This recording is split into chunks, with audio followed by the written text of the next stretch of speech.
പിതാവിൻ്റെയും പുത്രൻ്റെയും പരിശുദ്ധാത്മാവിൻ്റെയും നാമത്തിൽ ആമേൻ. എൻ്റെ പ്രിയപ്പെട്ടവരെ, ഇന്ന് മെയ് 17 ഞായറാഴ്ച, അമ്മേ പരിശുദ്ധ അമ്മേ, അമ്മേ പരിശുദ്ധ ദൈവമാതാവേ, കൃപാസനത്തിലൂടെ ഞങ്ങളുടെ ദേശത്തിനും അമ്മ മധ്യസ്ഥം തേടി തന്ന എല്ലാ അനുഗ്രഹങ്ങൾക്കും കൃപകൾക്കും ഞങ്ങളിപ്പോൾ ഹൃദയം നിറഞ്ഞ നന്ദി പറയുന്നു.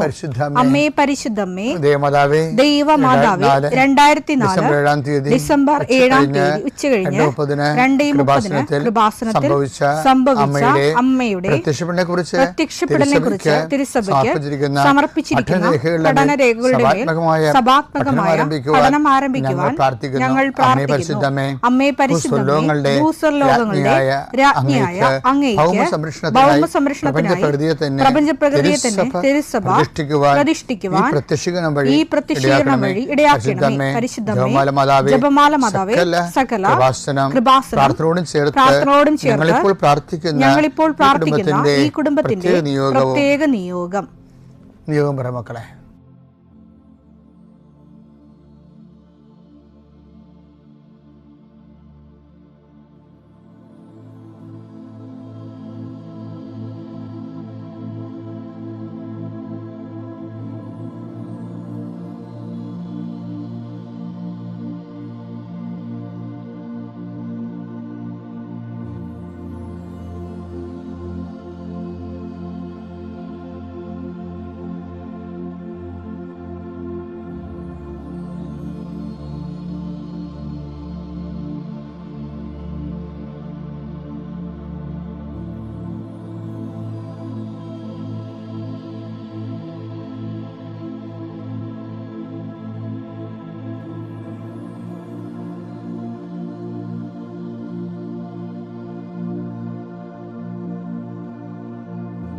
അമ്മയുടെ പ്രത്യക്ഷീകരണത്തിന്റെ ഈ അനുഗ്രഹവേളയിൽ ഞങ്ങൾക്ക് സാധിച്ചു തരുവാൻ കനിയണമേ.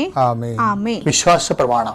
സർവശക്തനായ പിതാവും ആകാശത്തിന്റെയും ഭൂമിയുടെയും സൃഷ്ടാവുമായ ദൈവത്തിൽ ഞാൻ വിശ്വസിക്കുന്നു.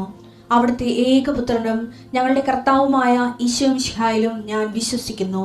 ഈ പുത്രൻ പരിശുദ്ധാത്മാവിനാൽ ഗർഭസ്ഥനായി കന്യകാമറിയത്തിൽ നിന്ന് പിറന്ന് പൊന്തിയോസ് പീലാത്തോസിന്റെ കാലത്ത് പീഡകൾ സഹിച്ച് കുരിശിൽ തറയ്ക്കപ്പെട്ട് മരിച്ച് അടക്കപ്പെട്ട് പാതാളങ്ങളിൽ ഇറങ്ങി മരിച്ചവരുടെ ഇടയിൽ നിന്ന് 3-ാം നാൾ ഉയർത്ത് സ്വർഗത്തിലേക്ക് എഴുന്നള്ളി സർവശക്തിയുള്ള പിതാവായ ദൈവത്തിന്റെ വലതുഭാഗത്തിരിക്കുന്നു.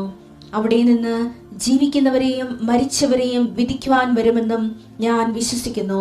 പരിശുദ്ധാത്മാവിലും ഞാൻ വിശ്വസിക്കുന്നു. വിശുദ്ധ കത്തോലിക്കാ സഭയിലും പുണ്യവാന്മാരുടെ ഐക്യത്തിലും പാപങ്ങളുടെ മോചനത്തിലും ശരീരത്തിന്റെ ഉയർപ്പിലും നിത്യമായ ജീവിതത്തിലും ഞാൻ വിശ്വസിക്കുന്നു. ആമേൻ.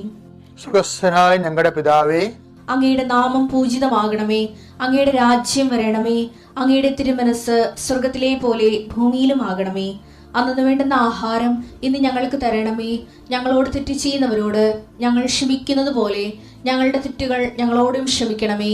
ഞങ്ങളെ പ്രലോഭനത്തിൽ ഉൾപ്പെടുത്തരുതേ, തിന്മയിൽ ഞങ്ങൾ രക്ഷിക്കണമേ. ആമേൻ. നന്മ നിറഞ്ഞ മറിയമേ, സ്വസ്തി. കർത്താവ് അങ്ങയുടെ കൂടെ സ്ത്രീകളിൽ അങ്ങ് അനുഗ്രഹിക്കപ്പെട്ടവളാകുന്നു. അങ്ങയുടെ ഉദരത്തിൻ ഫലമായി ഈശോ അനുഗ്രഹിക്കപ്പെട്ടവനാകുന്നു.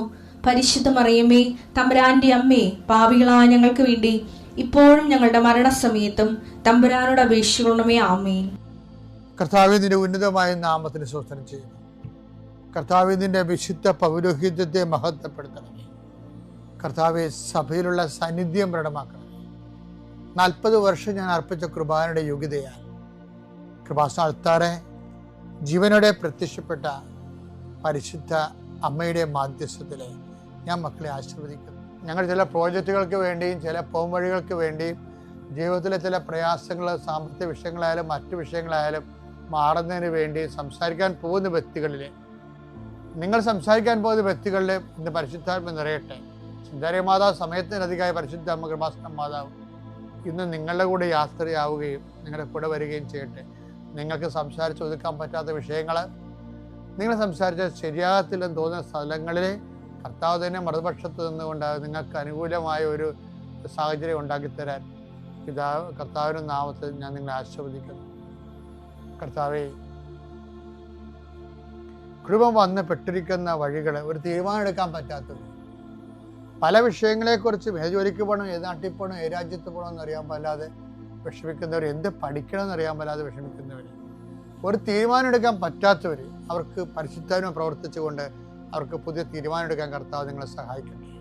എൻ്റെ കർത്താവിന് ഉന്നതമായ നാമത്തിൽ സഭയുടെ അധികാരത്തിൽ കുരിശിൻ്റെ അടയാളത്തിൽ ദൈവശക്തിയായി രോഗപീഠകൾ, വേദന രോഗങ്ങൾ, മറ്റ് വ്യക്തികളുമായിട്ടുള്ള വഴക്കുകൾ, കേസുകൾ, കോടതി കേസുകൾ, പോലീസ് കേസുകൾ, ഇൻ്റർവ്യൂകൾ, ടെസ്റ്റുകൾ, പരീക്ഷാ ഫലങ്ങൾ നിങ്ങൾക്ക് അനുകൂലമായിരിക്കാൻ പരിശുദ്ധ മാതാവിൻ്റെ മധ്യസ്ഥലെ ഞാൻ നിങ്ങളെ യേശുനാമത്തെ ആശീർവദിക്കുന്നു. നിത്യപിതാപുത്രൻ പരിശുദ്ധാത്മാവിനെ നയിക്കുവാവേ. എൻ്റെ പ്രിയപ്പെട്ടവരെ, നമ്മളെ പരിശുദ്ധാത്മാവിൻ്റെ ദിവസങ്ങളിലേക്ക് പോവുകയല്ലേ. അപ്പോൾ ഒരു മനസ്സിലുണ്ടാണ് പരിശുദ്ധാത്മാവ് സ്നാനപ്പെടാൻ വേണ്ടി വലിയ എളുപ്പ പണികളൊക്കെ ഉണ്ട്. ഇന്നു മുതലാണെങ്കിൽ നിങ്ങൾ ഇവിടെപ്പടിക്കാർക്കാണെങ്കിൽ പരിശുദ്ധാത്മാവ് നിന്ന് പെയ്യും. നോക്കിക്കോ, പല ഒരു കാര്യമേ ആദിമസഭയിൽ തന്നെ ഇതിൻ്റെ വെളിപാടുകൾ ദൈവം കൊടുത്തിട്ടുണ്ട്. ഇപ്പം ആ ജനങ്ങൾ പരിശുദ്ധാത്മാവിനെ സ്വീകരിക്കുന്നതിന് മുമ്പ് ജനങ്ങൾ അപ്പോസ്തലന്മാരിങ്ങനെ ഭാഷാപരത്തെ സംസാരിച്ചില്ലേ. അപ്പോൾ ഇതുമേക്കാർ, അതുപോലെ തന്നെ പേരയ, റോമാക്കാർ, അതുപോലെ തന്നെ എത്യോപ്യക്കാർ, എല്ലാവരും അവരുടെ ഭാഷയിൽ അപ്പോസ്തലന്മാരുടെ വചനങ്ങൾ കേട്ടില്ലേ. അപ്പോൾ ജനങ്ങൾ പറഞ്ഞ് ഈ ആത്മാവിനെ കിട്ടാൻ ഞങ്ങൾക്ക് എന്താണ് ഒരു വഴി, ഞങ്ങൾക്ക് കിട്ടുമോ എന്ന് ചോദിച്ച്. അപ്പം ഉടനെ പരിശുദ്ധാത്മാവ് പത്രോസ് പറഞ്ഞ് അവർക്ക് കിട്ടുമെന്ന് പറയാൻ പറഞ്ഞു. അപ്പോൾ പത്രോസ് പറഞ്ഞ് അവർക്ക് കിട്ടുമെന്ന്, നിങ്ങൾക്ക് കിട്ടുമെന്ന് പറയുന്നുണ്ടെന്ന് പരിശുദ്ധാത്മാവ്. അപ്പോൾ ജനങ്ങൾ ചോദിച്ച് ഞങ്ങൾക്ക് കിട്ടണമെങ്കിൽ എന്ത് ചെയ്യണമെന്ന് ചോദിക്കും. അപ്പോൾ പത്രോസിന് ഒരു ഉത്തരം കിട്ടും. അപ്പോസ്തല പ്രവർത്തനം 2:38 പത്രോസ് പറഞ്ഞു, നിങ്ങൾ പശ്ചാത്തപിക്കുക, പാപമോചനത്തിനായി എല്ലാവരും പാപമോചനത്തിനായി എല്ലാവരും യേശുക്രിസ്തുവിന്റെ നാമത്തിൽ സ്നാനം സ്വീകരിക്കുവിൻ. പരിശുദ്ധാത്മാവിന്റെ ദാനം നിങ്ങൾക്ക് ലഭിക്കും. ഇത് വരുന്നത് ഒന്ന് പശ്ചാത്താപത്തിലൂടെയാണ് അല്ലേ. ആ പശ്ചാത്താപത്തിലൂടെ ആണ് നമ്മുടെ വിശ്വാസം നമ്മൾ സഭയെ അറിയിക്കുകയും സഭ കർത്താവിൻ്റെ പീഡാനുഭവത്തിൻ്റെയും കുരിശുമരണത്തിൽ ഉയർത്തുന്നതിൻ്റെയും വീണ്ടും വരുന്നതിൻ്റെയും അടയാളമാകുന്ന വെള്ളത്തിൽ നമ്മൾ ജ്ഞാനസ്നാനപ്പെടുത്തുകയും ചെയ്യും. ശരിക്കും വെള്ളം ഉണ്ടാകത്തില്ല, അവർ വിശ്വാസപൂർവ്വം ജ്ഞാനസ്നാനം, എന്തുമാത്രം ആൾക്കാർ വിശ്വാസത്തിൽ ജ്ഞാനസ്നാനം സ്വീകരിക്കുന്നവരെ അവരെ ജ്ഞാനസ്നാനപ്പെടുത്താനും ആരുമില്ല. പക്ഷെ അവർക്ക് ക്രിസ്തുവാണ് രക്ഷകനെന്ന് ഉള്ളിലറിയാം. അവരത് വിശ്വസിക്കുന്നുണ്ട്, വിശ്വസിച്ച് അവരതുപോലെ ജീവിക്കുന്നുണ്ട്. അപ്പോൾ അവർക്ക് നിത്യരക്ഷ കർത്താവ് കൊടുക്കും. അത് കർത്താവിൻ്റെ കാര്യമാണ്, നമ്മളതിൻ്റെ ഇടപെടേണ്ട കാര്യമില്ല. ദൈവം തീരുമാനിക്കട്ടെ. അതല്ലേ ഈശോ പറയണത്, നിങ്ങളിപ്പോൾ വിധിക്കേണ്ട, വിധിയല്ല മനുഷ്യപുത്രന്. അവർ രക്ഷിക്കപ്പെട്ടു എന്ന് പറഞ്ഞുകൊണ്ട് നമ്മളിങ്ങനെ പുറത്തു നിന്നുണ്ട് നിങ്ങൾ രക്ഷപ്പെട്ടു, നിങ്ങൾ രക്ഷിക്കപ്പെട്ടു, നിങ്ങൾ രക്ഷിക്കപ്പെട്ടില്ല എന്ന് പറയേണ്ട കാര്യമില്ല. വിധി അതൊക്കെ പറയേണ്ടത് ആരാണ്? വിധിയല്ല.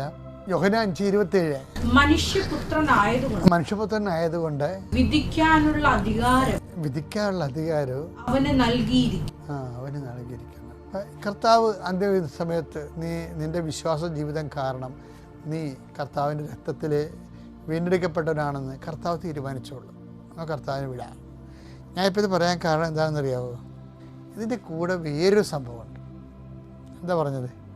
നിങ്ങൾ പശ്ചാത്തപിക്കാൻ പാപമോചനത്തിനായി യേശുക്രിസ്തു നാമത്തിൽ സ്നാനം എടുക്കുന്നത് പരിശുദ്ധാത്മാവ് കിട്ടാനുള്ള ഒരു മാർഗമാണ്. രണ്ടാമത്തെ മാർഗം എന്താ? അപ്പോസ്തല പ്രവർത്തനം 2:38 പത്രോസ് പറഞ്ഞു, നിങ്ങൾ പശ്ചാത്തപിക്കുക, പാപമോചനത്തിനായി എല്ലാവരും യേശുക്രിസ്തുവിന്റെ നാമത്തിൽ സ്നാനം സ്വീകരിക്കുവിൻ. പരിശുദ്ധാത്മാവിന്റെ ദാനം നിങ്ങൾക്ക് ലഭിക്കും. ഈ സ്നാനം സ്വീകരിക്കുവെന്ന് പറഞ്ഞ വാക്കില്ലേ, അതിൻ്റെ അകത്ത് ജലസ്നാനമുണ്ട്, അതേസമയം തന്നെ പരിശുദ്ധാത്മാവിൻ്റെ ദാനം നിങ്ങൾക്ക് ലഭിക്കുമെന്നല്ലേ പറഞ്ഞത്. ആ ദാനം ലഭിക്കാനുള്ള സ്നാനവും ഉണ്ട്. എന്താണെന്നറിയാമോ? ഇത് പറയാൻ കാര്യം എന്നറിയാമോ? കഴിഞ്ഞ ദിവസങ്ങളിൽ നമ്മുടെ രശ്മി തോമസിൻ്റെ ഒരു സാക്ഷ്യം പറഞ്ഞായിരുന്നല്ലോ. അവരുടെ സാക്ഷ്യത്തിൽ ഈ അവർ ചെയ്തുകൊണ്ടിരുന്നത് കോട്ടയം ഡിസ്ട്രിക്ട് ആശുപത്രിയിൽ അഡ്രസ്സ് ഇല്ലാത്ത, ബന്ധുക്കളെ സ്വന്തപ്പെട്ടൊരു ബൈസ്റ്റാൻഡറും ഇല്ലാത്ത കുറേ രോഗികളുണ്ട്. അവർക്ക് വേണ്ടി ഒരു വാർഡുണ്ട്. അവരെ നോക്കാനും ആരുമില്ല, തിരക്കാനും ആരുമില്ല, കൂടെ നിൽക്കാനും ആരുമില്ല. അപ്പോൾ ഇവരുടെ അടുത്ത് പോയി രശ്മി തോമസ് സംസാരിക്കും. അവർക്ക് ഭക്ഷണത്തിന് പ്രശ്നമൊന്നുമില്ല, ഭക്ഷണത്തിന് അവിടെ കൊടുക്കാനുള്ള ഏജൻസിയും സംഘടനയൊക്കെ ഉണ്ട്. ഇവർ ചെയ്യണത് അവരോട് സംസാരിക്കും. കർത്താവ് പറഞ്ഞില്ലേ, ഞാൻ പരദേശിയായിരുന്നു. അപ്പോൾ ഒത്തിരി പരദേശികളുണ്ടാകത്തില്ലേ, ഞാൻ പരദേശിയായിരുന്നു, നിങ്ങൾ എന്നെ സന്ദർശിച്ചു. അപ്പോൾ അവരുടെ കർത്താവാണുള്ളത്. അതുകൊണ്ട് രശ്മി തോമസ് അവരെ പോയി സന്ദർശിക്കുകയും അവരുടെ കുശലങ്ങളും അവരുടെ കൂടെ ഇരുന്ന് ഓരോ വർത്തമാനമൊക്കെ പറയും. നമ്മുടെ സാന്നിധ്യം സംലഭമാക്കുന്നത് തന്നെയാണ് പരിശുദ്ധാത്മാവിൻ്റെ സ്നാനം സ്വീകരിക്കാനുള്ള ഏറ്റവും വലിയ അനുഗ്രഹം. കാരുണ്യപ്രവൃത്തിനകത്ത്, എല്ലാ കാരുണ്യപ്രവൃത്തിനകത്തും പരിശുദ്ധാത്മാവിൻ്റെ സ്നാനത്തിൻ്റെ ഉറവകൾ നമ്മളിലേക്ക് ഒഴുകുന്നുണ്ട്. അതുകൊണ്ട് ഈ പെന്തക്കോസ്താ ദിവസത്തിന് ഒരുങ്ങുമ്പോൾ നീ ഉടമ്പടിക്കാർ പ്രത്യേകിച്ച് നിങ്ങളുടെ കാരുണ്യപ്രവൃത്തികളിലെ നിങ്ങൾക്ക് തരാൻ ഒന്നുമില്ലെന്ന് പറഞ്ഞില്ലേ, ലുക്ക 14:13. എന്നാൽ നീ സദ്യ നടത്തുമ്പോൾ വികലാംഗർ, കുരുടർ എന്നിവരെ ക്ഷണിക്കുവിൻ. അപ്പോൾ നീ ഭാഗ്യവാനായിരിക്കും. എന്തെന്നാൽ പകരം നൽകാൻ, അതാണ് പകരം നൽകാൻ അവരുടെ പക്കൽ ഒന്നുമില്ല. നീതിമാന്മാരുടെ പുനരുദ്ധാനത്തിൽ നിനക്ക് പ്രതിഫലം നൽകും. അപ്പം പകരം നൽകാൻ ഒന്നുമില്ല എന്നാണ് ഈശോ പറയണത്. പക്ഷേ പിന്നീടുള്ള ഭാഗങ്ങൾ വായിച്ചാൽ നമുക്ക് മനസ്സിലാവും, അവർക്ക് ആണ് നമുക്ക് പകരം നൽകാനുള്ള ഏറ്റവും വലിയ അനുഗ്രഹമുള്ളത്. എന്താണ്? പകരം അവർക്ക് നമുക്ക് ക്രിസ്തുവിനെ നൽകാൻ പറ്റും. അതാണല്ല, ഞാൻ രോഗിയായിരുന്നല്ലേ ഈശോ പറയണത്. അപ്പം നമ്മൾ ക്രിസ്തുവിനെ അല്ലേ അവരിലൂടെ ശുശ്രൂഷിക്കുമ്പോൾ നമുക്ക് ലഭിക്കണ ക്രിസ്തുവിനെയാണല്ലോ.